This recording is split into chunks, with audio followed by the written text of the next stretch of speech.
রাধে রাধে রাধে রাধে রাধে। আমরা প্রেম ভক্তি চন্দ্রিকায়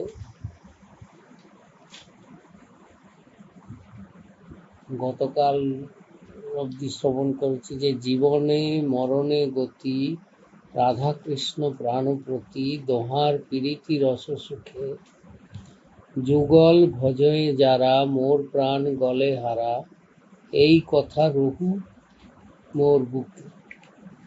মানে নরোত্তম ঠাকুর এবার তা হৃদয়ের কথা বলছে। হ্যাঁ, প্রেম ভক্তি চন্দ্রিকায় প্রেম ভক্তির রহস্যের কথা বলছে।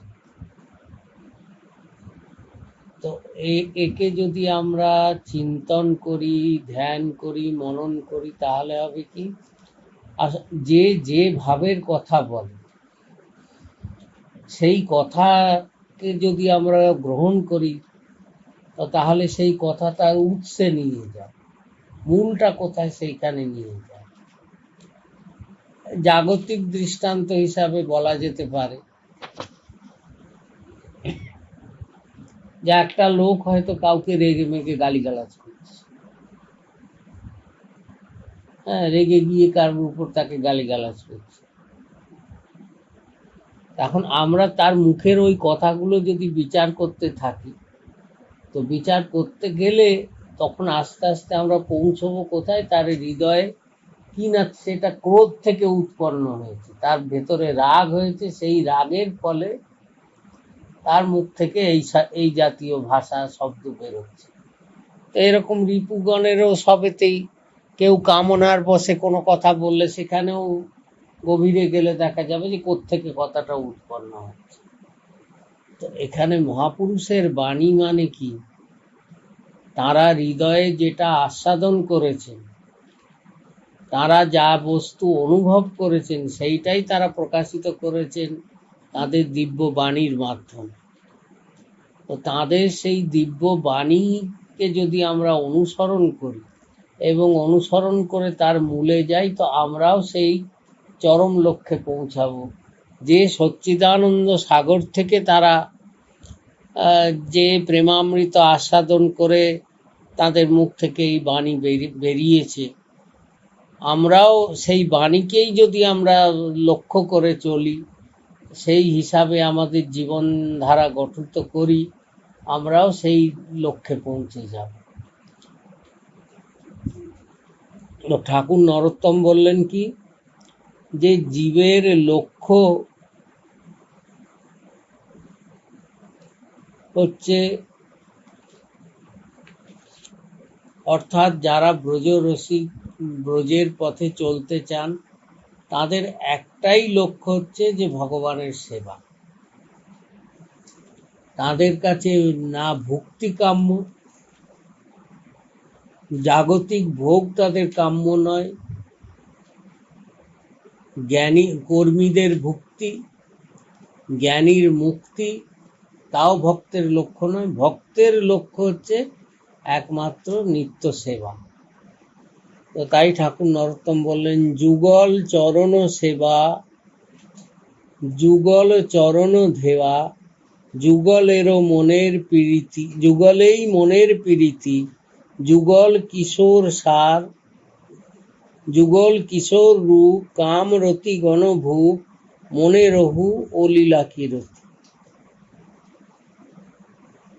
যে আমাদের একমাত্র লক্ষ্য হচ্ছে শ্রী যুগলের, রাধা গোবিন্দ যুগলের চরণ সেবাই ব্রজরসিক ভক্তের একমাত্র লক্ষ্য, এবং আমাদের ধ্যেয় বস্তু, আমাদের ধ্যানও হচ্ছে সেই যুগলের চরণ। আর যুগলেই মনেরও প্রীতি, আমাদের মনের প্রীতি একমাত্র সেই যুগলের প্রতিই আছে, আর কোনো দিকে নেই। যুগল কিশোর রূপ, কাম রতি গণভূপ, তা আমাদের রূপের উপাসনা, রসের উপাসনা। হ্যাঁ, ভক্তের উপাসনা কি রূপের, রূপের উপাসনা, রসের উপাসনা। রূপ, এরকম রূপ আর কোথাও নেই। বলছে সৌন্দর্যের দেবতা হচ্ছে কামদেব, কামদেব এবং তার পত্নী রতি এরা হচ্ছে সৌন্দর্যের সর্বোপরি। তো এই কোটি কোটি কাম লজ্জিত হয়ে যায় যে মদন মোহনকে দেখে, আবার মদন মোহন মোহিত হয়ে যান তার মোহিনীকে দর্শন করে। তো এর মতো রূপের কোনো তুলনা নেই। ফলে যে রূপের এক কণ ডুবায় সর্বত্রিভুবন, সর্বপ্রাণী করে আকর্ষণ। অর্থাৎ অনন্ত ব্রহ্মাণ্ডে যেখানে যত কিছু সৌন্দর্য আছে, সব সৌন্দর্য হচ্ছে সেই গোবিন্দের রূপ মাধুরীর এক কণা মাত্র। তাহলে তার রূপ কি? তাই মনে রহু ও লীলা কীর্তি, মনের মধ্যে যেন সেই রূপ সদা জাগ্রত থাকে। আর প্রার্থনা করছেন কি বলে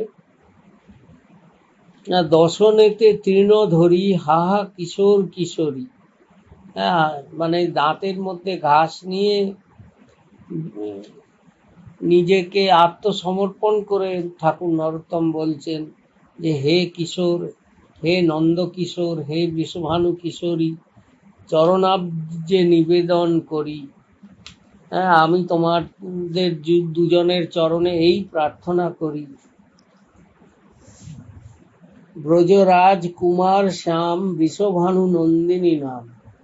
হ্যাঁ, ব্রজরাজ নন্দ বাবার পুত্র রূপে তোমার অবতার। হে শ্যাম সুন্দর, হে বৃষভানু রাজনন্দিনী, সর্বেশ্বরী কিশোরী।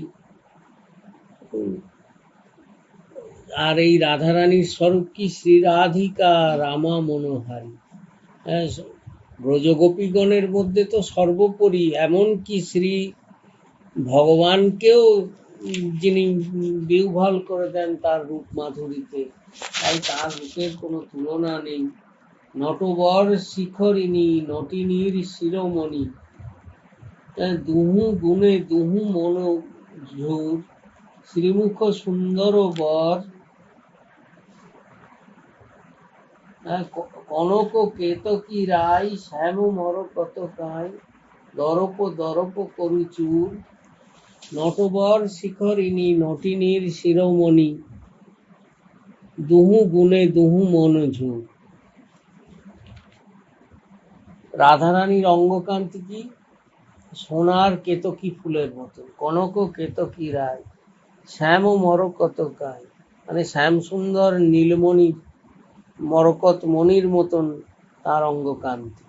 যদিও মহাপুরুষরা ভগবান এবং রাধারানীর যে রূপের বর্ণনা করেছেন, দর্প দর্প করুচুর, যে সমস্ত সৌন্দর্যের দর্পকে চূর্ণ করে দেয় যে রূপ, এখন ভগবানের রূপ কি বলা যাবে?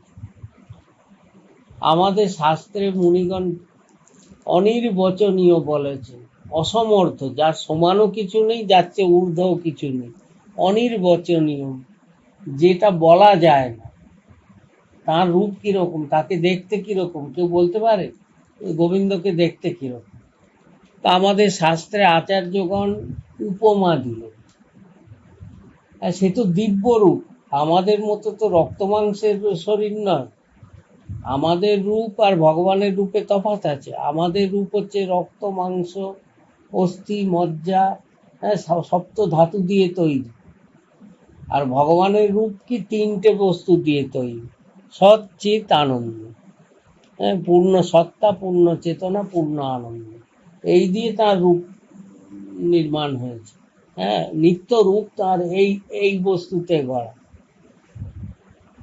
তো এই রূপের বর্ণন কি হবে? তাও আচার্যগণ এই রূপ যারা আস্বাদন করেছে তারা জানে যে কি। এ তো বলার ব্যাপার নয়, এ তো কহিবার কথা নয়, কেউ বলে বোঝাতে পারবে না যে কি রকম রূপ।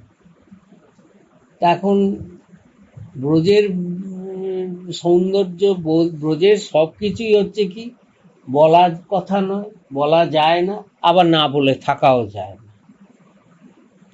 সব আচার্যরাই চেষ্টা করেছেন, যে যতটা অনুভব করেছেন, যে যেভাবে পেরেছেন বোঝাতে গেছেন। তো বোঝাতে গিয়ে তারা নানান রকম উপমা দিয়েছেন, কিন্তু ভগবানের রূপের কোনো উপমা হয় না, উদাহরণ দেওয়া যায় না যে তাকে এই রকম দেখতে। যেমনি শ্রীকৃষ্ণ সম্বন্ধেই বলতে গেলে বলা যায় তার রূপের 3 রকম উপমা আছে।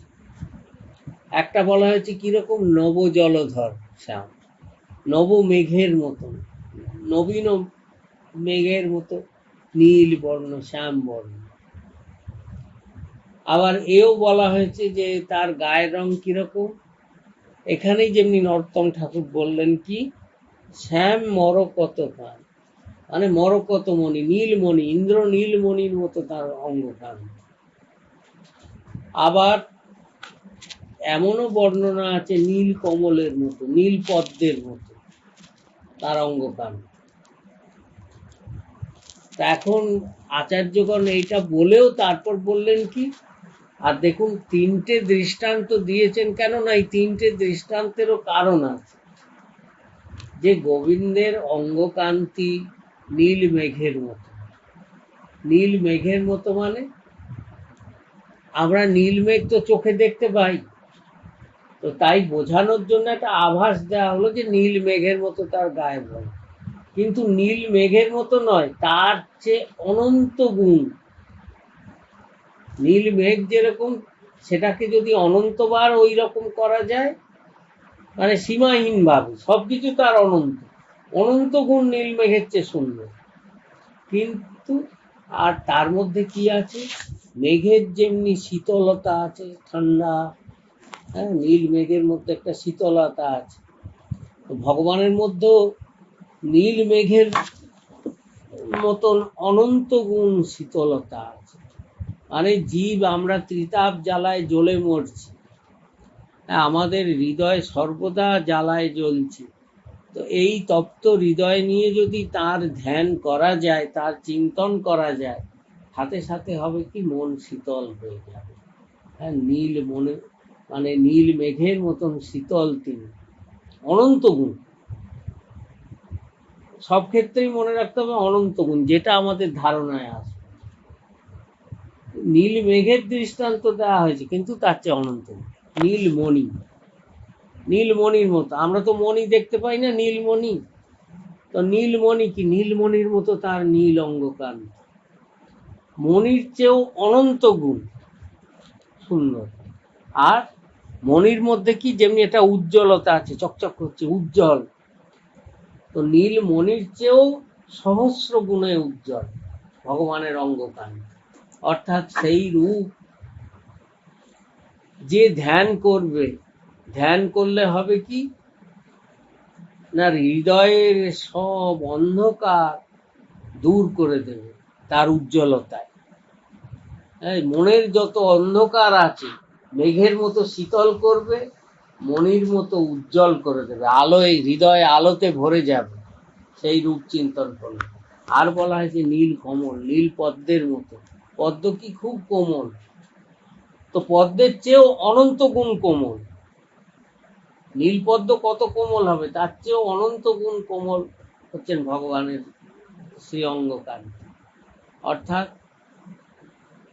ভগবানের করুণা এত, তিনি এত কোমল, জীবের এত কোমল হৃদয় তার, যে জীব যখন তার শরণাগত হয়, যে আর্ত হয়ে তাকে একবার ডাকে যে হে প্রভু এসো একবার আমার হৃদয় মধ্যে, যে চিন্তন করে, স্মরণ করে, তার কাছে তিনি সেইভাবে অত কোমল হয়ে তিনি তার কাছে ধরা দেন। তাহলে দেখুন এই 3টে দৃষ্টান্ত দেওয়া হলো কি না, নীল মেঘ, নীলমণি, নীল কমল, এই 3টের সম্মিলিত রূপ। এটাও আভাস বলা হচ্ছে যে 3টের সম্মিলিত স্বরূপ, এবং এর যে অনন্ত গুণ, এবং এর মধ্যে 3টে গুণও আছে। ভগবানের শুধু রূপের মধ্যেই, অনন্ত গুণের মধ্যেও, এই রঙের মধ্যেও, এই অঙ্গ কান্তির মধ্যেও 3টে গুণ আছে না, তা পরম শীতল, পরম উজ্জ্বল, পরম কোমল। তো সে কেউ এমনি ধারণায় আনতে পারবে? আভাসে বোঝানো হচ্ছে, সেটা বাস্তবে যে কি, যে যতক্ষণ না নিজে অনুভব করছে, না দেখছে সাক্ষাৎ, সে বুঝতে পারে। এবং দেখতে গেলে কি উপায়, সেটাও ঠাকুর নরোত্তম বলছে, যে সেটা তো এই দৃষ্টি দিয়ে বা দৃষ্টি কম হলে চশমা পরে দেখা যাবে তা তো নয়, তারও একটা আলাদা চশমা আছে। হ্যাঁ, হ্যাঁ, সন্ত একনাথ মহারাজের পদ একটা পদে আছে, এই যে গুরু কৃপাঞ্জন পায় মেরে ভাই, রাম বিনা কছু দেখত না। গুরু কৃপার অঞ্জন চোখে লাগলে তবে সেই দিব্য দৃষ্টি খুললে তখন সেই দিব্য রূপ মাধুরী আস্বাদন করা যেতে পারে। আর গোবিন্দের রূপেরই যদি এত কিছু বর্ণনা থাকে, হ্যাঁ, তাহলে তার চেয়েও সুন্দর রাধারানীর রূপ, সে রূপকে বলতে সমর্থ, যে রূপ দেখে গোবিন্দ উন্মাদ হয়ে যায়। তাই নরোত্তম ঠাকুর বললেন, নটবর শিখর ইনি নটিনীর শিরোমণি, দুহু গুণে দুহু মন ঝুল। হ্যাঁ, দুজনেই দুজনের রূপ গুণে মুগ্ধ। শ্রীমুখ সুন্দর বর হেম নীল কান্তি ধর, ভাব ভূষণ করু শোভা। একজন হেম বর্ণ মানে সোনার মতো অঙ্গকান্তি রাধারানী, আর নীল কান্তিধর, নীল কান্তিধর হচ্ছেন শ্যাম সুন্দর। আবার নীল পীত বাসধর গৌরী শ্যাম মনোহর, অন্তরের ভাবে দোহে লোভা। এখানেও বৈশিষ্ট্য আমরা চিত্রপটেও দেখি যে গোবিন্দ পরে আছেন পীত বসন, হলুদ কাপড়, আর রাধারানী পড়ছেন নীলাম্বর। কেন না, তাদের বসনও হচ্ছে, বসনের মধ্যে দিয়েও তারা নিজেদের আস্বাদন করছে। গোবিন্দ কেন পীতাম্বর পড়ছেন না, রাধারানীর অঙ্গকান্তি কে তিনি কাপড়ের রূপে ধারণ করে রয়েছেন। রাধারানী হেমবর্ণ সোনালী রং, সোনার বরণ, তাই গোবিন্দ পীতাম্বর পরে থাকে। আর রাধারানী পরেন কি নীলাম্বর, কেননা শ্যামসুন্দর নীল অঙ্গকান্তি, হ্যাঁ, শ্যাম কান্তিতে রাধারানী নিজেকে ঢেকে রাখেন, তাই রাধারানী নীলাম্বর পরেন। হ্যাঁ, অন্তরের ভাবে দোহে লোভা, দুজনে দুজনের অন্তরের ভাবে পরস্পর পরস্পরকে প্রতিটি বস্তু দিয়ে আস্বাদন করছে।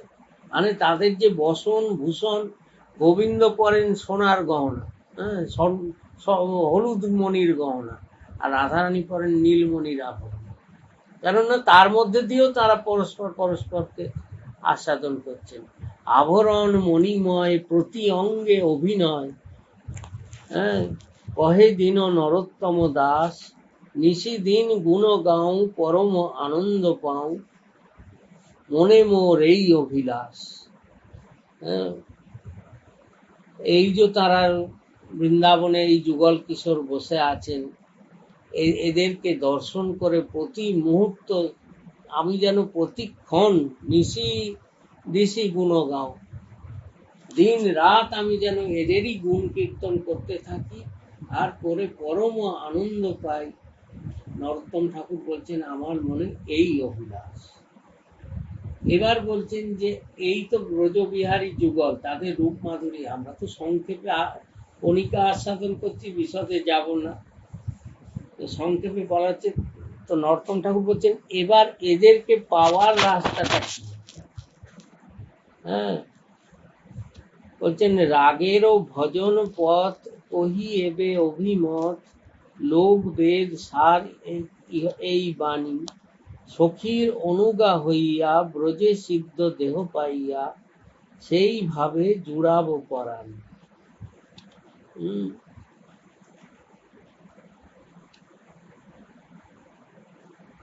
বলছে আগে লোকে ভগবানের আরাধনা করত, মহাপ্রভু আসার আগে, প্রকট হওয়ার আগেও জগতে ভগবানের আরাধনা তো ছিল না তা নয়, যুগে যুগেই ছিল। কিন্তু লোকে কিভাবে আরাধনা করতে, বা এখনো যে লোকে উপাসনা করে, এই যে দেবী দেবতার লোকে পুজো করে, কি করে পুজো করে, প্রথম তো সেবা করতে গিয়ে একটা জড় বস্তুকে চিন্ময়তা আরোপ করে। মানে দুর্গার ধরো একটা মূর্তি করলো মাটি দিয়ে, মাটিটার তো জড় বস্তু, সেটা দিয়ে মূর্তি করলো, তারপর ভাবছে যে তাকে মূর্তি করলেই সেই মূর্তি পূজনীয় হয় না, তাকে প্রাণ প্রতিষ্ঠা করতে হয়। প্রাণ প্রতিষ্ঠা করে তার মধ্যে সেই মৃন্ময়ীর মধ্যে চিন্ময়িত্ব ভাব আরোপ করে তারপর সেবা পুজো করলো, তারপর বিসর্জন দিল। অর্থাৎ নিত্য সম্বন্ধ নয়। হ্যাঁ, অন্য ভাবধারায় যে ভজন আরাধনা, তাতে ভগবানের সঙ্গে নিত্য সম্বন্ধের ব্যাপার স্যাপার তত নেই, সাময়িক। কিন্তু বৈষ্ণবের আরাধ্য নিধি কি নিত্য। সেখানে কোনো জড় বোধই নেই। প্রতিমা নহে সাক্ষাৎ ব্রজেন্দ্র নন্দন।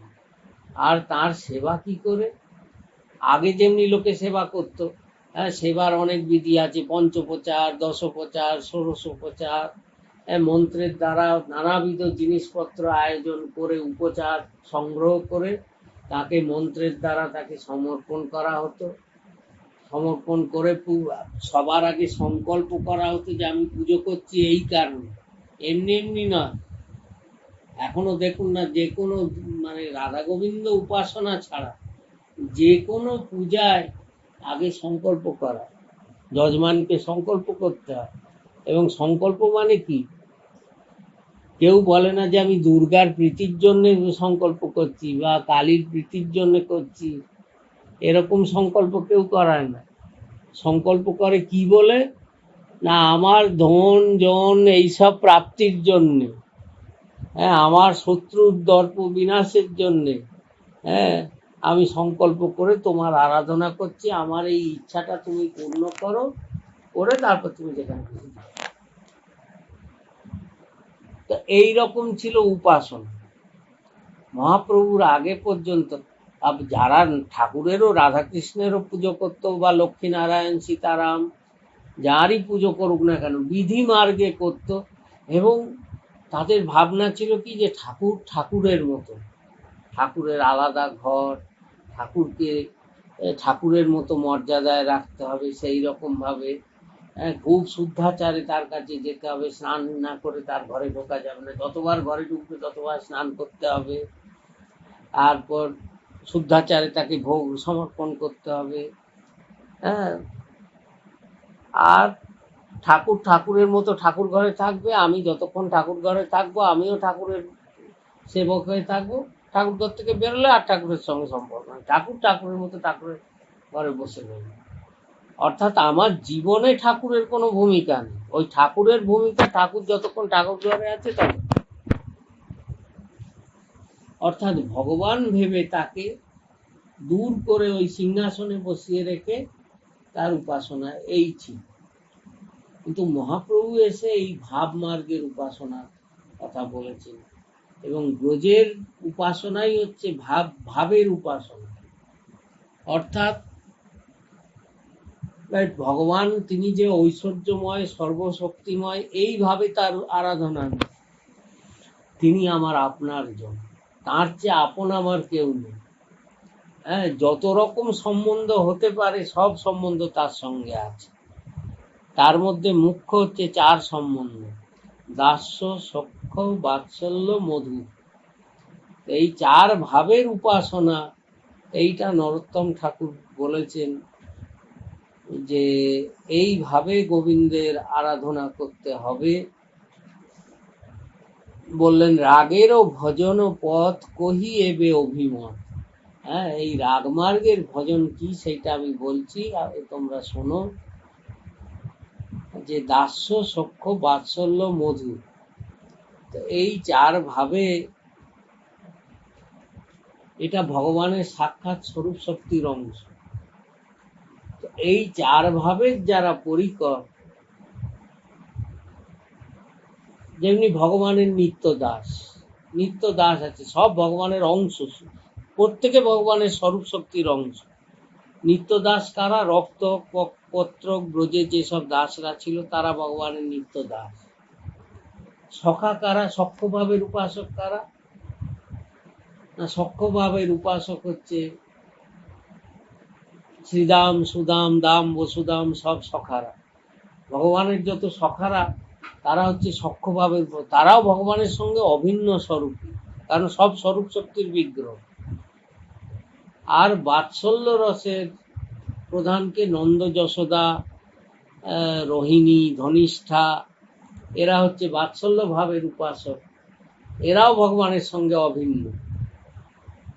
আর মধুর ভাবের উপাসক যারা ব্রজ গোপীজন, তারাও ভগবানের সঙ্গে অভিন্ন। তো এই যে ভগবানকে 4 ভাবে তার নিজ পরিকররা আস্বাদন করেন, কিভাবে? দাস্য ভাবের যারা আরাধনা করেন তাদের ভাবনা তিনি প্রভু, আমি দাস। আর সখ্যভাবে যারা আরাধনা করে তারা জানেন আমার সখা। অর্জুনও ভগবানের সখা ছিলেন, কিন্তু অর্জুনের সখ্য আর ব্রজের সখ্য আকাশ পাতাল তফাৎ। অর্জুনের মনে ভয় ছিল, সংকোচ ছিল। অর্জুন মনে মনে জানতেন সখা আমার সখা হলেও সে সাধারণ সখা নয়, তার মধ্যে অনেক কিছু আছে। হ্যাঁ, ভগবানের ভগবত্তা সম্বন্ধে অর্জুনের ভালো রকম ধারণা ছিল, ভীতি ছিল। আর যেটুকু সখ্যভাব ছিল, ভগবান যেই তার বিশ্বরূপ দেখালেন সখ্যভাব উড়ে গেল। অর্জুন ভয়ে তখন বলছেন আরে বাপ রে বাপ। হ্যাঁ, ভয়ে তখন কাঁপছেন, কেঁপে বলছেন হে জগন্নাথ, হ্যাঁ আমি তোমাকে সখা মনে করতাম, হ্যাঁ আমি তো জানি না যে তুমি এই, তোমার মধ্যে এত কিছু আছে, তুমি এত শক্তির আধার, আমি তো জানতাম না। হ্যাঁ, আমরা একসঙ্গে খাওয়া দাওয়া করেছি, একসঙ্গে খেয়েছি, শুয়েছি, ঘুরেছি, বেরিয়েছি, তখন তো বুঝতে পারিনি যে তুমি এই। তো আমার অপরাধ নিশ্চয়ই হয়ে গেছে, তুমি ক্ষমা করো, ক্ষমা করো। অর্থাৎ মনের বিশুদ্ধ প্রীতি ছিল না। আর ব্রজের সখারা কিরকম, তাদের ভাবনা হচ্ছে তুমি কোন বড় লোক, তুমি আমি সম। তারা গোবিন্দকে বলছে এই খেলতে গিয়ে হেরে গেছিস, আমাদের কাঁধে তোল। হ্যাঁ, সখাদের মায়েরা ভালো ভালো খাবার করে পাঠিয়েছে, তারা খেতে গিয়ে মুখে যেই কিছুটা খেয়েছেন, খেয়ে যেটা ভালো লাগছে আর খাওয়া যাচ্ছে, এটা ভাই কানাইকে খাও, আয় আয় আয়, খা খা খা, দেখ আমার মা এটা কি সুন্দর তৈরি করেছে। যে ভগবানকে ভক্তরা কত শুদ্ধাচারে ভোগ রান্না করে সমর্পণ করে, যাতে সে ভোগে কারুর দৃষ্টি না পড়ে। ভোগ রান্না করতে গেলে কেউ চেখে দেখে না কখনো। আর সখারা কি করছে, অনেক সময় কি হয়তো একটা দই বড়া ভালো লেগেছে, মুখে অর্ধেকটা রয়েছে, ভগবানকে দেখিয়ে বলছে এই, ভালো করে কথাও বলতে পারছেন, মুখ আটকে গেছে, এটা তুই খেয়ে নে, অর্ধেকটা তুই খেয়ে নে। আর ভগবানও করছেন কি, ওর মুখে মুখ লাগিয়ে আর বাকি অর্ধেক এঁটোটা খাচ্ছে। হ্যাঁ, ব্রহ্মারও মোহিত হয়ে গিয়েছিলেন এই ব্রজের এই সখাদের উচ্ছিষ্ট কাজ। আরে এরা নিজ জাতি গোয়ালা, হ্যাঁ গয়লাদের ছেলের এটো এরকম করে খাচ্ছে, এই কি পূর্ণ ব্রহ্ম? অর্থাৎ ব্রহ্মাও এই প্রীতির মর্ম বোঝেননি, যে ঠাকুর যে প্রেমের বশ কতখানি। হ্যাঁ, সখ্য ভাবের প্রেমের অধীন হয়ে যান তিনি। তো সখারা শ্রীদাম সুদাম তাদের ভাব কি, সম। তুমি কোন বড় লোক, তুমি আমি সম। তারা প্রয়োজন মতো ভগবানের কাঁধে চড়ে যান। হ্যাঁ, ভগবানের সঙ্গে মারপিটও হয়ে যায় তাদের, কখনো কখনো ঝগড়া হলে মারপিটও হয়ে যায়, গালি গালাজ সব কিছু চলে। হ্যাঁ, এই ব্রজের প্রেমে ঠাকুর বাঁধা হয়ে যায়। আর নন্দ যশোদা, তাদের বাৎসল্যের তো কোনো তুলনাই নেই। দেবকী বসুদেব মাতা পিতা, কিন্তু তাদের বাৎসল্য আর নন্দ যশোদার বাৎসল্য আকাশ পাতাল তফাৎ। কেননা বসুদেব দেবকী তাদের মনে এই ধারণা পুরো তাদের মধ্যে টনটনে জ্ঞান ছিল যে আমাদের ছেলে কিন্তু ভগবান, ছেলে সাধারণ নয়। হ্যাঁ, মা দেবকী সবসময় হাত জোর করে থাকতেন, কৃষ্ণের সামনে মুখ খুলতেন। বসুদেবও হাত জোর করতেন। আর নন্দ যশোদা, হ্যাঁ, নন্দ বাবার কথাই যদি প্রথমে ধরা যায়, নন্দ বাবার ভাবটা কি, নন্দ বাবা বলতেন দেখ দেখ কানু, আমি একটু বাইরে যাব, আমার জুতোটা নিয়ে আয় তো। আর ভাগবতে বর্ণনা আছে যে ছোট্ট গোপাল মাথায় করে বাবার জুতোটা মাথায় নিয়ে টুকটুক করতে করতে গিয়ে দিয়ে আসছে। আর মা যশোদা, তার কথা আর কি বলা যায়।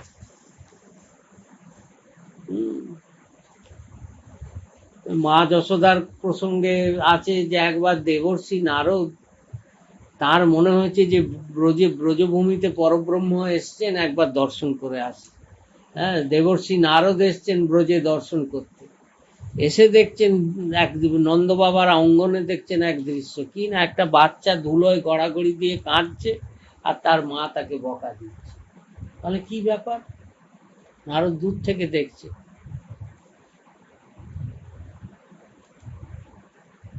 না বড় বড় যোগীন্দ্র মুনি ভক্তের চরম লক্ষ্য কি না ভগবানের কোল। যুগ যুগ ধরে সাধকরা মহাপুরুষরা সাধনা করছেন কেন না ভগবানের কোলে একবার স্থান পাওয়ার জন্য। যে ভগবান যদি একবার তার কোলে নেন, একবার যদি বুকে করে জড়িয়ে ধরেন, তবে তার জীবন সার্থক। আর এখানে দেখছেন কি দৃশ্য না, মা যশোদা কোলে ওঠার জন্য গোপাল কান্নাকাটি করছে, মা কোলে নাও, মা কোলে নাও, মা কোলে নাও করে কাঁদছে। আর মা যশোদা বকা দিচ্ছেন, এই যা, এরকম অসভ্য ছেলে তো আমি দেখিনি, এরম বাচ্চা তো কারুর হয় না, সবার ঘরে বাচ্চা আছে, এরম বাচ্চা তো কারুর দেখি না, সব সময় খালি কোলে ওঠার বায়না, কোলে ওঠার বায়না। আমার কি কোনো কাজকর্ম নেই? আমি কি সব সময় কোলে নিয়ে বসে থাকবো? যা খেলোগে যাও। মা যত বলছে না, ছেলে মাটিতে গড়াগড়ি দিয়ে কাঁদছে, না মা আমায় কোলে নাও, না মা কোলে নাও। তো দেবর্ষি নারদ ভাবছেন যে কে পরব্রহ্ম, এই যশোদা পরব্রহ্ম না তার ছেলেটা পরব্রহ্ম? হ্যাঁ, যার কোলে ওঠার জন্য যুগ যুগ ধরে সাধু সন্ত মহাপুরুষগণ সাধন ভজন করছেন, যার কোলে স্থান পাওয়ার জন্য, আর তিনি যার কোলে ওঠার জন্য কেঁদে গড়াগড়ি দিচ্ছেন।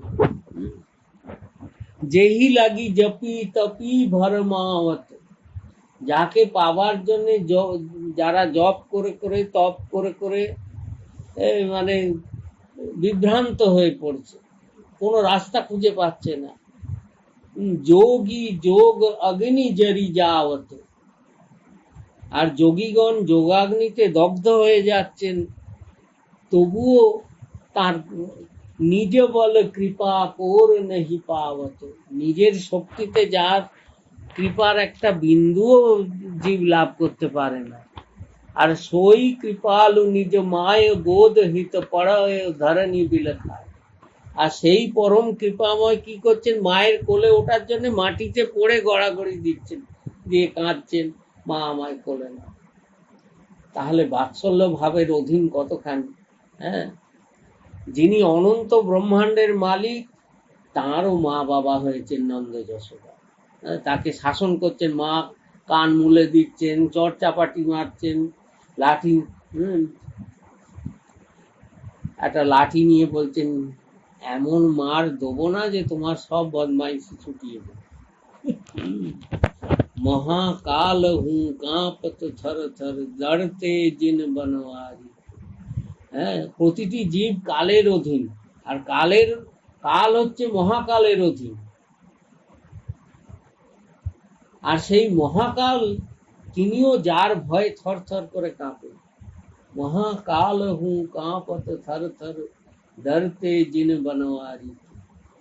যে গোবিন্দের ভয়ে মহাকালও কাঁপেন, যে যদি তার মহাকালের দিকেও ইশারা করেন, মহাকাল ভয়ে কাঁপতে থাকে। আর সই কাঁপত থর থর সাঁটি, মহাকাল যার ভয় কাঁপেন, আর তিনি ভয়ে আজ কাঁপছেন কিসে? একটা ছোট্ট লাঠি, সাঁটি মানে ব্রজভাষায় ছোট্ট লাঠি। মা যশোদা গোপালের জন্য তার বাঁশ আনবেন, ছোট্ট লাঠি, ছোট্ট লাঠি হাতে এমনি করে নাড়াচ্ছেন আর ভয় দেখাচ্ছেন, এমন মার দেবো না, তোমার দিনে দিনে দুষ্টুমি বাড়ছে, এবার এমন মার দেবো যে তোমার শিক্ষা দিয়ে দেবো। এমনি করে লাঠি দেখাচ্ছেন আর ভয়ে কাঁপছে গোপাল। হ্যাঁ, सोई कांपत थर थर साटी पे, ব্রজ যশোদাসী নারী। এই হলো বাৎসল্য ভাবের ভজন। আর সর্বোপরি হচ্ছে মধুর ভাব। মধুর ভাব কি? প্রেয়সী ভাবে, যে তিনি প্রাণ প্রিয়তম, আমরা তার বল্লভা। ব্রজ গোপীজন, তাদের কথা তো চিন্তনেই আসে না, বলা সম্ভবই না। ব্রজগোপীজন তো সর্বক্ষণ গালাগাল করে, গোবিন্দকে তারা গাল দিচ্ছেন ব্রজগোপীজন। হ্যাঁ, আর ঠাকুরও তাদের সঙ্গে কাপড় চুরি থেকে, মন চুরি থেকে, মাখন চুরি থেকে, যত কিছু চুরি চামারি গোপীদের সঙ্গে। আর তারা গালাগালি করছে, আর গালাগালি করছেন, আর ইনি গালাগালি শোনবার জন্য তাদের কাছে কাছে আরো ঘুরু ঘুরু করছে, যে ওরা দেখি কত গাল দিতে পারে। जिनके अगणित गुण गण गावत मतिहारी श्रुतिचारी के। যার গুণ গাইতে গাইতে বেদ পুরাণ একেবারে তাদের ন ইতি ন ইতি নেতি নেতি তারা বলছে যে এর শেষ নেই, শেষ নেই, এর কত গুণের কথা বলবো। जिनके अगणित गुण गण गावत मतिहारी श्रुतिचारी के, तिनके अवगुण गावती गोपिनी पुनि पुनि चोरी जारी। আর ব্রজগোপীজন বারংবার করে তার অপগুণ গাইছে। যার গুণ গাইছেন শাস্ত্র, আর ব্রজগোপীরা তার কে গালিগালাজ করছে, বারবার তাকে গালি দিচ্ছে, আর সেই গাল শোনার জন্য তাদের পেছন পেছন দৌড়াচ্ছে যে দেখি তো কোন গোপী আমায় একটু গাল দেয়। চরিতামৃতে বললেন কি, প্রিয়া যদি মান করি করয়ে ভৎসন, মানে ভগবান নিজে বলছেন যে আমার প্রেয়সীরা যদি আমার উপর রেগে গিয়ে আমার উপর অভিমান করে আমাকে যদি গালিগালাজ করে, তো বেদস্তুতি হইতে তাহা হরে মরণ। হ্যাঁ, যে ব্রাহ্মণরা, যে পূজকরা ব্রাহ্মণরা আমাকে যে বেদ মন্ত্রে আমাকে স্তব করে, স্তুতি করে, আমাকে যে স্তব স্তোত্র পাঠ করে আমার গুণ গায় বেদের মন্ত্রে, সেই বেদ মন্ত্র, ব্রাহ্মণদের মুখে বেদ মন্ত্র শুনলে আমি যত না সুখী হই, তার চেয়ে বেশি আনন্দ পাই যখন আমার প্রিয়ারা আমাকে গালিগালাজ করে। প্রিয়া যদি মান করি করয়ে ভৎসন, বেদস্তুতি হইতে তাহা হরে মোর মন। আমার মনে সেটা বেশি ভালো লাগে, ওই বেদ মন্ত্র শোনার চেয়েও গালিগালাজ, গোপীদের মুখের প্রেমের গালি, আমার সেইটা আনন্দ দেয়। তো এই যে চার ভাবে ভগবানকে আপন করে নেওয়া, ঘরের লোক করে নেওয়া, অনন্ত ব্রহ্মাণ্ড নাথকে সেই অনন্ত ব্রহ্মাণ্ড নাথ করে রাখা নয়, তাকে নিজের আপন করে নেওয়া, তো এই একমাত্র ব্রজেই সম্ভব। হ্যাঁ, ব্রজভূমি পেরেছে ভগবানের ভগবত্তাকে ভুলিয়ে দিতে। হ্যাঁ, যেখানে ভগবানও নিজের ভগবত্তাকে ত্যাগ করে দিয়েছে, বিকিয়ে গেছেন বৃন্দাবন ভূমিতে। তো এই যে চার ভাবের ভক্ত, এদের মধ্যে যে ভক্তি, সেটাকে বলা হয় রাগাত্মিকা ভক্তি। তো এই রাগাত্মিকা ভক্তি জীব কখনো লাভ করতে পারবে না, কারণ এরা সকলে ভগবানেরই অভিন্ন স্বরূপ, ভগবানের স্বরূপ শক্তিরই প্রকাশ। তাহলে জীবের উপায় কি না? জীবের উপায় হচ্ছে মহাপ্রভু কৃপা করে সেই গোবিন্দই রাধারানীকে অঙ্গে নিয়ে দুই এক হয়ে জগতে এসে কৃপা করে জগৎ জীবের জন্য যে ভক্তি দিয়েছেন, প্রদান করেছেন সুদুর্লভা, সেটা হচ্ছে রাগানুগা ভক্তি। রাগানুগা ভক্তি কি না? এই রাগাত্মিকাদের আনুগত্যে, যদি তোমার মনে দাস্যভাব ভালো লাগে, তুমি রক্তপত্র যারা ভগবানের ব্রজে নিত্য দাস, তাদের আনুগত্যে সেবা করো, কৃষ্ণকে প্রভু বলে মানো। যদি তোমার সখ্য ভাব ভালো লাগে, তাহলে শ্রীরাম সুদামের আনুগত্যে তুমি সখা হয়ে তাদের সেবা করো। যদি তোমার ভগবানকে সন্তান রূপে পাওয়ার ইচ্ছা হয়, তাকে ছোট বাচ্চা রূপে দেখতে চাও, তাহলে নন্দ যশোদার আনুগত্যে গোপাল রূপে সেবা করো। ভগবানকে গোপাল রূপে সেবা করো, ভগবতীকে লালী রূপে সেবা করো। হ্যাঁ, কীর্তিদা, বৃষভানু তাদের আনুগত্য। তুমি কখনো নন্দ যশোদা হতে পারবে না, তাদের আনুগত্যে তোমাকে সেবা করতে হবে, সেইটা হচ্ছে রাগানুগা ভক্তি। আর যদি তোমার মধুর ভাবে আকর্ষণ থাকে, সর্বোপরি হচ্ছে মধুর ভাব, তো সেই মধুর ভাবের যদি তোমার আকর্ষণ থাকে যে ভগবানের প্রিয়তমা হতে চাও, তাহলে তোমাকে যারা নিত্য সখীগণ আছেন, ললিতা বিশাখাদি প্রধান সখী, তাদের সেবিকা যারা শিরূপ মঞ্জরী আদি, তো সেই মঞ্জরীগণের আনুগত্যে তুমি মধুর ভাবে সেবা করো। হ্যাঁ, তো এই চার ভাবের সেবার যে কোনো একটা ভাব আশ্রয় করে তবে তুমি ব্রজে ঢুকতে পারবে, ব্রজের যে বিশুদ্ধা ভক্তি, ব্রজে যে ভগবানকে আপন করে নেওয়া, সেই ভক্তির অধিকার তখন হবে যখন তুমি রাগানুগার পথে যাবে। তাই ঠাকুর নরোত্তম বললেন কি, রাগেরও ভজন পথ কহি এবে অভিমত, লোক বেদ সার ইহবাণী, সখীর অনুগা হইয়া ব্রজে সিদ্ধ দেহ পাইয়া, সেইভাবে জুড়াবে পরাণ। তো এই প্রাকৃত শরীর দিয়ে তো ভগবানের সেবা করা যাবে না, এই দেহ তো তার কাছে পৌঁছাবে না, এই দেহ তার রূপ দেখতেও পাবে না, পৌঁছতে পারবে না। তাই সখীর অনুগত হতে হবে,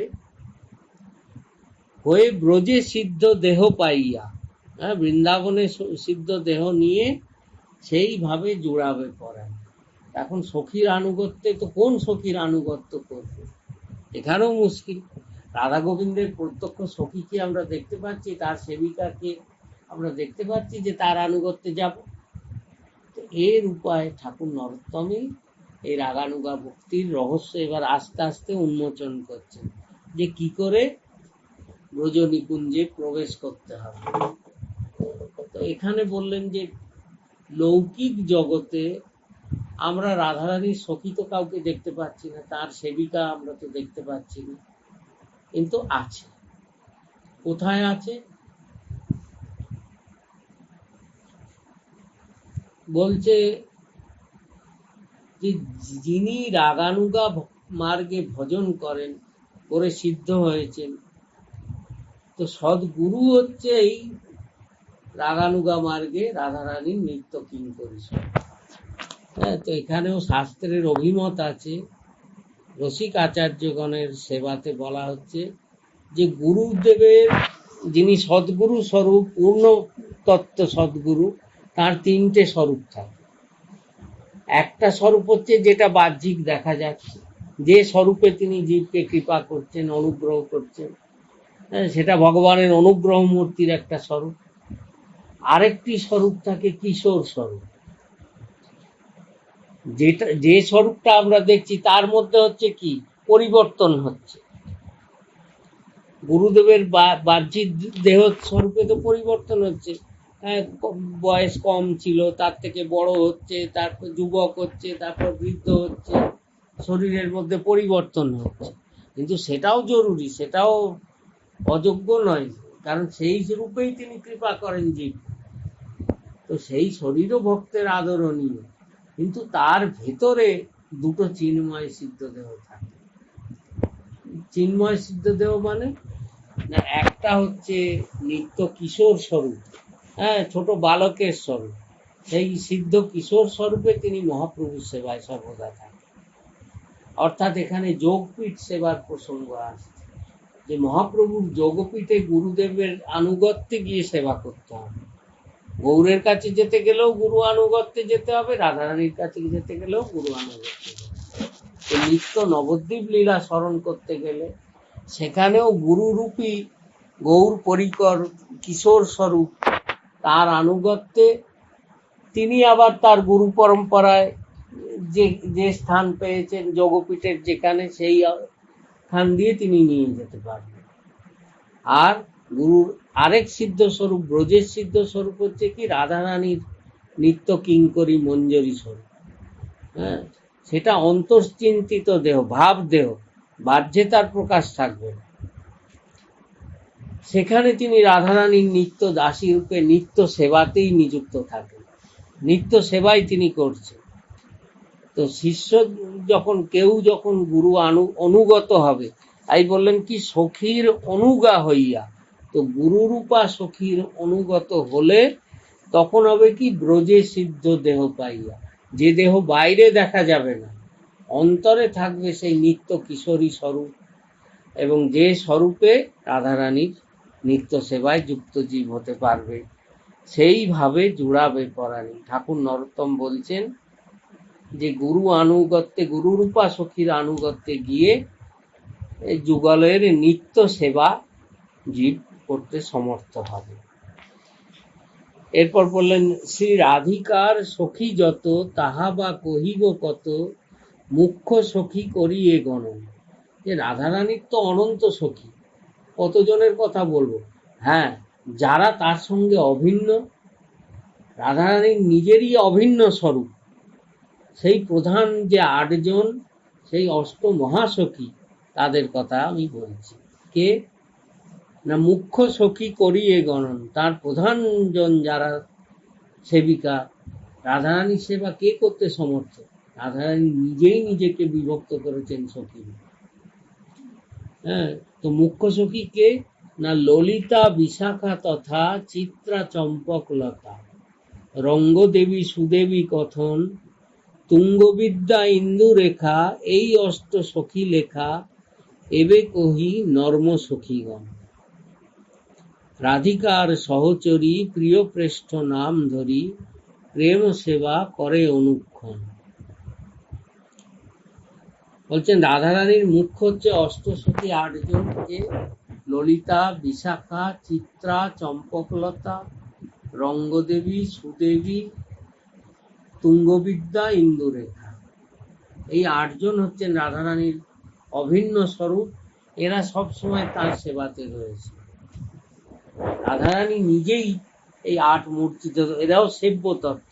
যেমনি রাধারানীকে পূজা করা হয়, রাধারানীর যেভাবে আরাধনা করা হয়, সখীদেরকেও সেইভাবে এরা রাধারানীর মতো এরাও পূজিত হয়। এদেরও আলাদা আলাদা কুঞ্জ আছে, এদেরও সেবিকা আছে, তারা তাদের সেবা করে। হ্যাঁ, এদেরও আলাদা নিজস্ব সব কিছু আছে। হ্যাঁ, এসব রহস্য কথা তো বলার মতো নয়। এবে কহি নর্ম সখীগণ, রাধিকার সহচরী প্রিয় প্রেষ্ঠ নাম ধরি, প্রেম সেবা করে অনুক্ষণ। তো এই সখীগণ রাধারানীর সেবা করেন, কিন্তু তার চেয়েও 8 অষ্টসখীর আগেও আরো কিছু সখী আছে যাদের বলা হয় নর্ম সখী।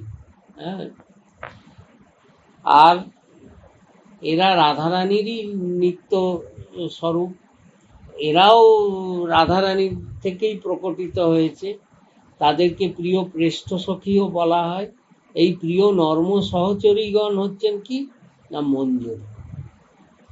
তাদেরকে মঞ্জরী বলা হয়। সখী আবার তার চেয়ে ছোট, এরা হচ্ছেন মঞ্জরী। মঞ্জরীরা রাধা গোবিন্দের সর্বদাই সেবায় থাকে। সখীগণ কি তারা যুগলের সেবাও করেন, আবার তারা সেবা গ্রহণও করেন। আর মঞ্জরীদের হচ্ছে শুধু সেবাময়ী স্বরূপ, তাদেরকে কেউ সেবা করে না, তারাই সর্বদা যুগলের সেবাতে থাকেন। এমনকি যুগল যখন নিভৃত নিকুঞ্জেও থাকেন, যেখানে আর সখীদেরও অধিকার নেই, সখীরাও ঢুকতে পারেন না, কিন্তু মঞ্জরীরা সেখানেও গিয়ে তাদের নিত্য সেবা করে। সমস্নেহা বিষম স্নেহা, না করিহ ইহ দুই লেহা, কহি মাত্র অধিক স্নেহাগণ, নিরন্তর থাকে সঙ্গে কৃষ্ণ কথা লীলা রঙ্গে, নর্ম সখী এই সব জন। শ্রীরূপ মঞ্জরী সার, শ্রীরতি মঞ্জরী আর, লবঙ্গ মঞ্জরী মঞ্জুলালী, শ্রীরস মঞ্জরী সঙ্গে কস্তুরিকা আদি রঙ্গে, প্রেম সেবা করি কুতূহল।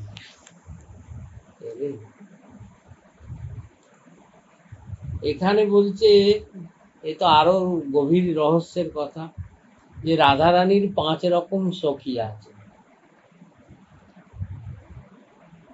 5 রকম সখী, সখীদের মধ্যেও 5টা ক্যাটাগরি আছে, মানে 5 রকম বিভাগ আছে। হ্যাঁ, তোমাদের তো আর অনুভব নেই, বেশি কি বলা যাবে। তো যুগল কিশোরের এই যে 5 প্রকার সখী আছেন, কিরকম না, সখী, নিত্য সখী, প্রাণ সখী, প্রিয় সখী, আর পরম প্রেষ্ঠ সখী বা নর্ম সখী। এই 5 প্রকারের সখী আছে।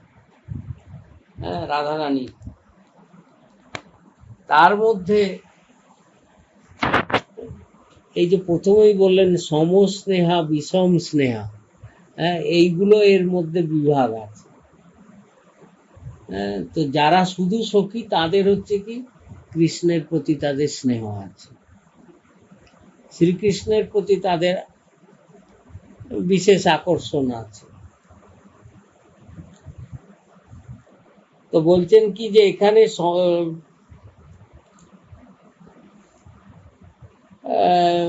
সমস্নেহ, শুধু সখী যারা তারা হচ্ছেন সমস্নেহা, শ্রীকৃষ্ণের প্রতি তাদের আকর্ষণ। তারপর দ্বিতীয় ভাবটা হচ্ছে নিত্য সখী। নিত্য সখী যারা, তাদের রাধারানীর প্রতি বিশেষ আকর্ষণ। তাদেরকে বলা হচ্ছে, এই যে সমস্নেহা হচ্ছে কৃষ্ণের প্রতি আকর্ষণ, আর রাধারানীর প্রতি আকর্ষণ সে হচ্ছে বিষম স্নেহ। হ্যাঁ, তাদের শুধু রাধারানীর প্রতি আকর্ষণ, তাদের কৃষ্ণের প্রতি কোনো আকর্ষণ নেই। আর আছেন কি না সমস্নেহা। সমস্নেহা মানে যুগলের প্রতি আকর্ষণ, দুজনের প্রতি সমান আকর্ষণ। তো তারা হচ্ছেন সমস্নেহা। তো সমস্নেহার মধ্যে পড়ে যাচ্ছেন আর যে বলা হয়েছে যে প্রাণ সখী, প্রিয় সখী আর নর্ম সখী, প্রিয় প্রেষ্ঠা বা নর্ম সখী। তো এরা হচ্ছেন সমস্নেহা। তিনটে শ্রেণী হচ্ছে সমস্নেহা। এরা রাধা গোবিন্দ যুগলের প্রতি সমান প্রেম আছে। তো এদের মধ্যে প্রধান হচ্ছেন, হ্যাঁ, অধিক স্নেহা হচ্ছেন রূপমঞ্জরী, রতিমঞ্জরী। এই যে এখানে অষ্টমঞ্জরীর নাম ঠাকুর নরোত্তম করেছেন, শ্রীরূপ মঞ্জরী, শ্রীরতি মঞ্জরী, লবঙ্গ মঞ্জরী, মঞ্জুলালী মঞ্জুরি, রসমঞ্জরী, রতিমঞ্জরী, কস্তুরিকা মঞ্জুরি। এই অষ্টমঞ্জরীর নাম ঠাকুর নরোত্তম নিয়েছেন। তো এরা অন্তরঙ্গ লীলাতেও রাধা গোবিন্দের সর্বদা সেবা করেন। আর এরা হচ্ছেন এই মঞ্জরীর আনুগত্যেই গুরুরূপা মঞ্জরী থাকবে, যে কোনো মঞ্জরীর আনুগত্য। তো সেই তার থেকে সেবা জানতে হবে।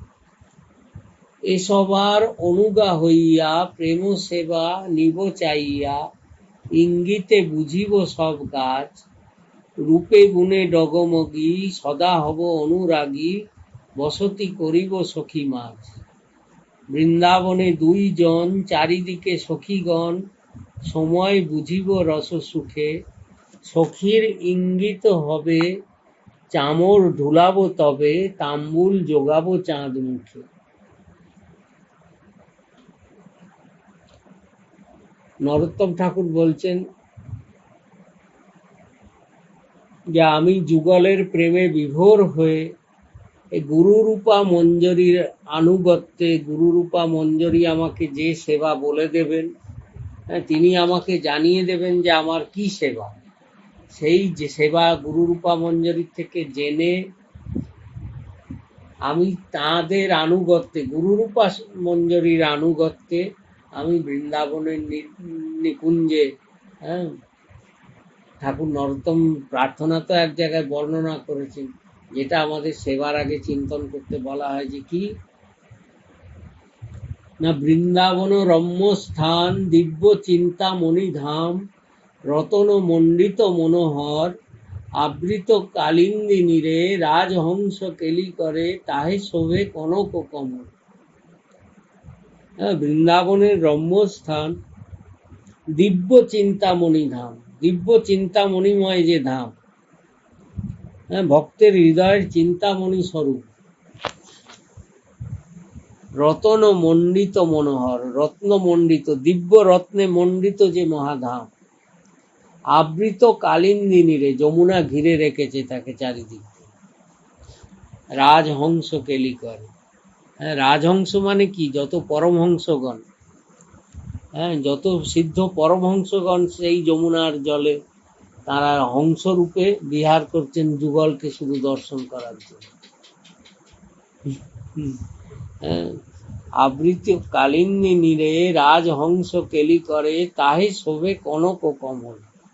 তার মধ্যে সোনার পদ্ম বিরাজিত রয়েছে, তার মধ্যে হেমপীঠ, পদ্মের মধ্যে যেমনি কর্ণিকার থাকে মধ্যেখানে, তো সেই রকম তার মধ্যে হেমপীঠ রয়েছে, অষ্টদলে বেষ্টিত, হ্যাঁ, 8টা পাপড়ি তার চারদিকে, অষ্টদলে প্রধানা নায়িকা, হ্যাঁ, 8 দিকে অষ্ট সখী বিরাজমান রয়েছে, আর তার মধ্যে রত্নাসনে, আর ওই হেমপিঠে রত্ন সিংহাসন রয়েছে, তার মধ্যে রত্নাসনে বসিয়া আছেন দুজনে বসে আছেন, শ্যাম সঙ্গে সুন্দরী রাধিকা। শ্যামের সঙ্গে রাধারানী বসে আছেন। অরূপ লাবণ্য রাশি,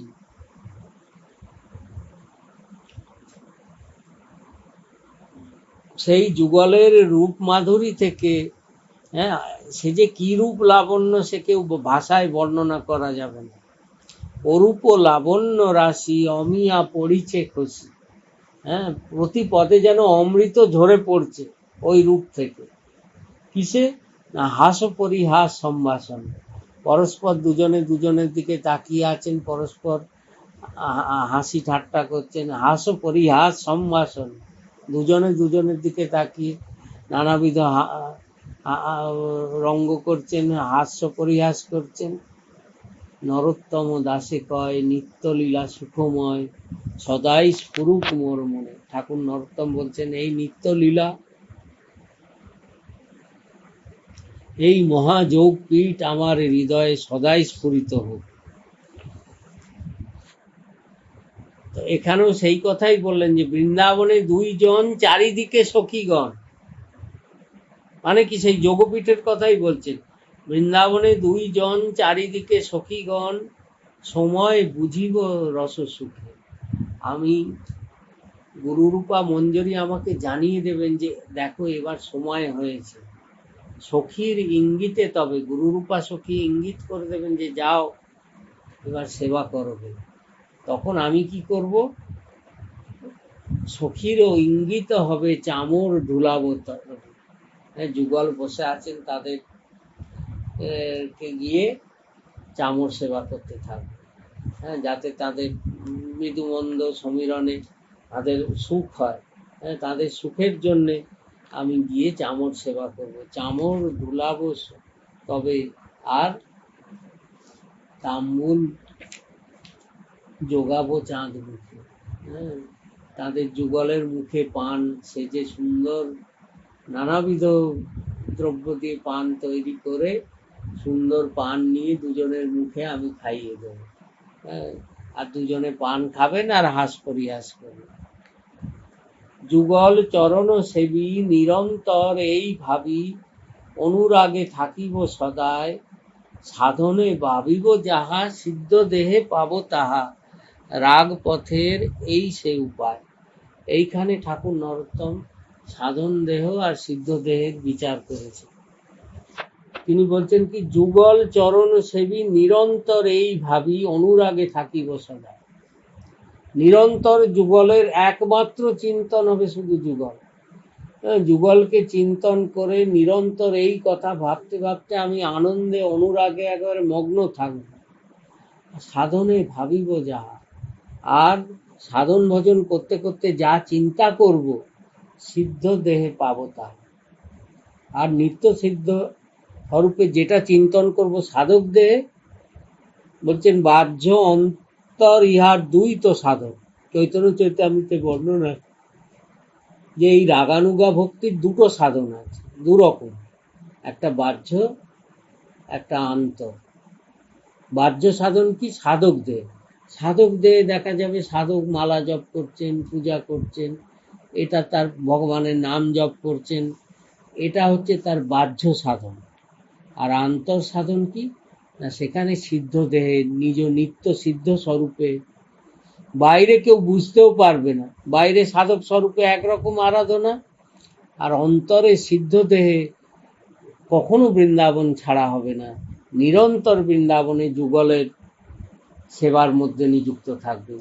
যখন যুগলের যা প্রয়োজন, সাধন দেহে যা চিন্তন করবেন, সিদ্ধ দেহে ঠিক সেই সেবাটাই তার লাভ হবে। সাধনে ভাবিব যাহা, সিদ্ধ দেহে পাব তাহা, রাগ পথের এই সে উপায়। অর্থাৎ রাগানুগা ভক্তির এইটাই উপায়। সাধনে যে ধন চাই, সিদ্ধ দেহে তাহা পাই, পক্কা পক্ক মাত্র সে বিচার, পাকিলে সে প্রেম ভক্তি, অপক্কে সাধন গতি, ভক্তি লক্ষণ তত্ত্ব সার। এখানে বলছেন যে সাধনার কালে সাধন করতে করতে আমি যে কথা চিন্তন করব, সিদ্ধ দেহে তাই পাবো। খালি পক্কা পক্ষ মাত্র সে বিচার, একটা পক্ষ মানে পাকা আর একটা কাঁচা। পক্ষ অপক্ষ মাত্র সে বিচার মানে পাকিলে সে প্রেম ভক্তি। যখন সিদ্ধ দেহ হয়ে যাবে, পক্ষ হয়ে যাবে, তখন প্রকৃত প্রেম ভক্তি আস্বাদন হবে। আর তার আগে পর্যন্ত অপক্ষে সাধন করতে হবে। অপক্ষে যখন কাঁচা থাকবে তখন তো ওই সাধনাই করতে হবে, সাধন করতে করতে তারপর সিদ্ধ দেহ হবে। ভক্তি লক্ষণ তত্ত্বসার, এই হচ্ছে ভক্তির লক্ষণ এবং সমস্ত তত্ত্বের সার স্বরূপ। নরোত্তম দাসে কয়, এই যেন মোর হয় ব্রজপুরে অনুরাগে বাস। ঠাকুর নরোত্তম যুগলের কাছে প্রার্থনা করছেন যে হে করুণাময়, হে করুণাময়ী, এই কৃপা করো, আমি যেন পরম আনন্দের সঙ্গে অনুরাগে তোমার বৃন্দাবনে বাস করতে পারি। হ্যাঁ, নরোত্তম দাসে কয়, এই যেন মোর হয়, আমার যেন এইটাই একমাত্র লক্ষ্য, এই যেন গতি হয়, আমি যেন বৃন্দাবনে বাস পাই। ব্রজপুরে অনুরাগে বাস, আমি তোমার বৃন্দাবনে যেন স্থান পাই। সখীগণ গণনাতে আমারে লিখিবে তাতে, তব হি পূরব অভিলাষ। আর শুধু ব্রজে গিয়ে থাকলেই হবে না, রাধারানী সখীগণ, নিত্য সখীগণ, তারা নিজেদের গণনার মধ্যে আমার নামটাও ঢোকাবেন। সখীগণ গণনাতে আমারে লিখিবে তাতে, আমার নামটা যেন তাদের খাতায় লেখা হয়, আমাকেও তাদের দাসী রূপে যেন গ্রহণ করেন, তাহলে তবেই পুরিব, তব হি পূরব অভিলাষ, তখনই আমার মনের ইচ্ছা পূর্ণ হবে। এরপর ঠাকুর নরোত্তম একটা সংস্কৃত শ্লোক বলেছেন যে সখীনাং সঙ্গিনী রূপা আত্মানং বাসনাময়ীম আজ্ঞা সেবা পরাম তত্তদ রসপাল রসালঙ্কার ভূষিতান। এই শ্লোকে সিদ্ধ দেহের ভাবনাটা বর্ণন করেছেন ঠাকুর নরোত্তম, যে সিদ্ধ দেহে ললিতা, বিশাখা, রূপমঞ্জরী, তাদের আনুগত্যে আমি রাধারমণের সেবক, সেবিকা, দাসী স্বরূপ লাভ করব, এবং সেটা আমার আত্মস্বরূপ, এটা দেহ স্বরূপ নয়, আত্মস্বরূপ আমার রাধারানীর নিত্য দাসী হয়ে এবং তাদের কৃপারূপী অলঙ্কার ধারণ করে আমি তার নিত্য সেবায় যুক্ত হব। এইরকম সিদ্ধদেহের কথা বলছেন। আর বলছেন কৃষ্ণ স্মরণ জনস্যাস্য প্রেষ্ঠম নিজ সমীহিতম তত্তৎ কথা রতশ্চাসৌ কুর্যাদ বাসম ব্রজে সদা। অর্থাৎ নিজ প্রিয় ভাবে গোবিন্দকে প্রিয়, মানে রাগানুগা ভক্তির প্রাণ হচ্ছে স্মরণ। আমি সর্বদা শ্রী গোবিন্দকে স্মরণ করে অন্তশ্চিন্তিত সিদ্ধ দেহে সর্বদাই শ্রী গোবিন্দকে আমি স্মরণ করব, এবং অন্তশ্চিন্তিত সিদ্ধ দেহে যদি শরীরের দ্বারা বৃন্দাবনে থাকা সম্ভব নাও হয়, প্রথম তো চেষ্টা করব শরীরের দ্বারা যাতে বৃন্দাবনে থাকতে পারে, তা যদি না হয় তখন অন্তত মনের দ্বারা নিরন্তর ব্রজে বাস করে শ্রীকৃষ্ণ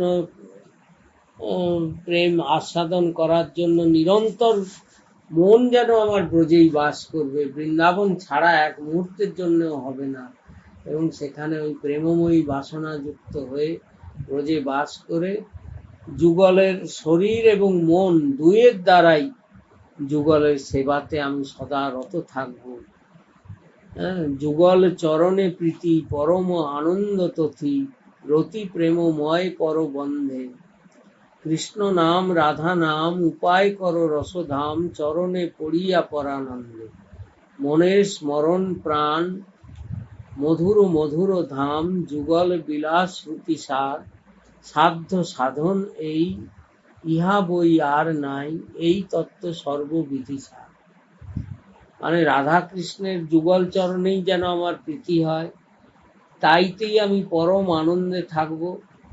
আর রতি প্রেমময় পরবন্ধে, মানে আমার পূর্ববর্তী আচার্যগণ যে প্রবন্ধ দিয়েছেন, তারা যে বিধিবিধান বলেছেন, তাদের মুখের বাণী, সেটাই হবে আমার, তাদের রচিত প্রবন্ধ, তাদের যে প্রমাণরূপ শাস্ত্র দিয়েছেন, সেইটাই আমার জীবনের একমাত্র পথের প্রদর্শক হবে।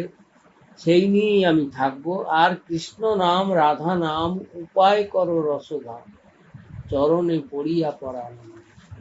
একবার রাধারানীর নাম, একবার গোবিন্দের নাম, এই দুয়ের নাম নিয়ে আমি পড়ে থাকবো। বলবো তোমরাই আমার গতি, আমার যেভাবে উপায় হয় করে দাও। মনের স্মরণ প্রাণ মধুর মধুর ধাম, যুগল বিলাস শ্রুতি সার। বলছেন মনের প্রাণ হচ্ছে কি? ভগবৎ স্মরণ। এই যে বলছো লোকে কুপথে যায় কেন?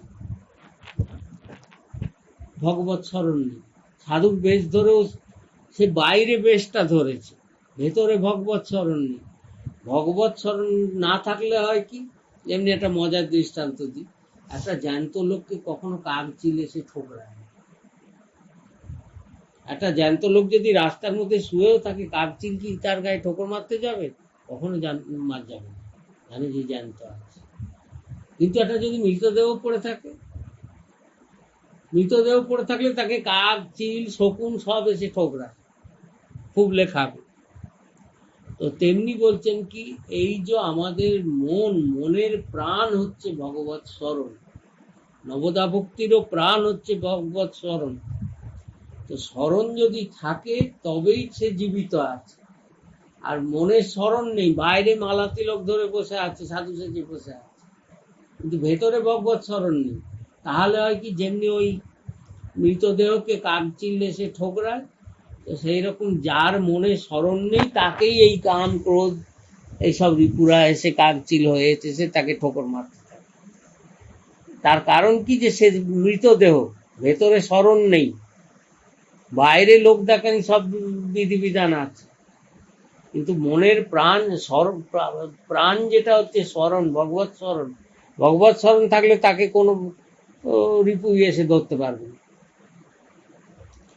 মনের মধ্যে প্রাণ নেই, সব মনের স্মরণ প্রাণ মধুর মধুর ধাম, যুগল বিলাস শ্রুতি সার।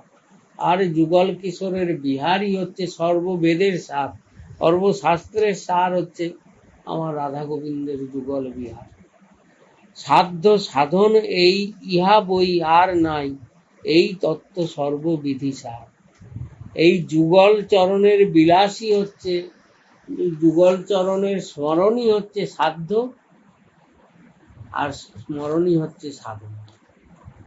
তোমার সাধনা কি? সাধনা হচ্ছে এই যুগল স্মরণ করা, যুগলকে নিরন্তর স্মরণ করা। আর স্মরণ করতে করতে সাধ্য বস্তু লাভ করবে কি? সেও ওই ভগবৎ স্মরণ। হ্যাঁ, সাধ্য হচ্ছে ভগবানের স্মরণ, অর্থাৎ যুগলের স্মরণ করতে করতে হবে কি? সেই স্মরণের দ্বারা তুমি তখন সেবা করতে পারবে। অর্থাৎ সাধ্য সাধন দুটোই হচ্ছে ভগবৎ স্মরণ, রাধা গোবিন্দের স্মরণ। এই আর সমস্ত উপাসনা, ব্রজ ভাবের উপাসনা, এই হচ্ছে সার তত্ত্ব। এর উপর আর কিছু।